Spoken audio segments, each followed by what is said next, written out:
Carolina Panthers and the Seattle Seahawks here in week 3. The Seahawks are 4.5-point favorites over the Panthers. 43 is your total.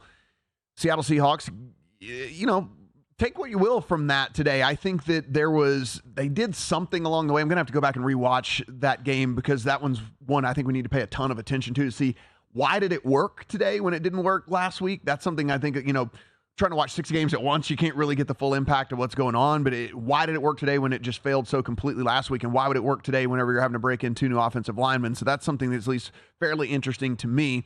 And then we have the Panthers. Again, we will see what they look like. Yeah, I would lay the 4 right now if you can find it. There's one out there I see in the market. There's some 4.5s as well. I don't hate the 4.5 either. To me, this is Seattle or pass. Carolina, short week, traveling across the country, bad travel spot. You possibly have Carolina injuries we don't know about yet because they are playing tomorrow night. So I'd rather the team that is already in the clubhouse and we know how they're doing from an injury perspective. So for me, this is Seattle or pass. I took a piece of 4 when it was available.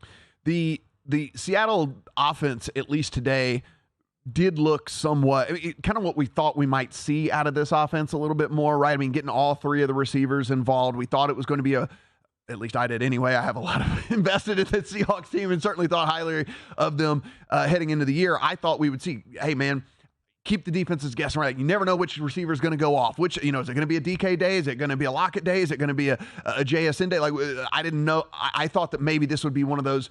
Geno Smith, sure, he has limitations, but there was so much around him that it wasn't going to necessarily affect him.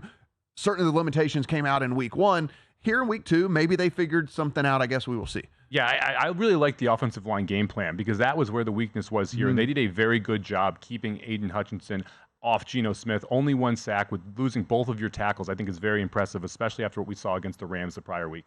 Go to VSiN.com/subscribe to become a VSiN Pro subscriber today.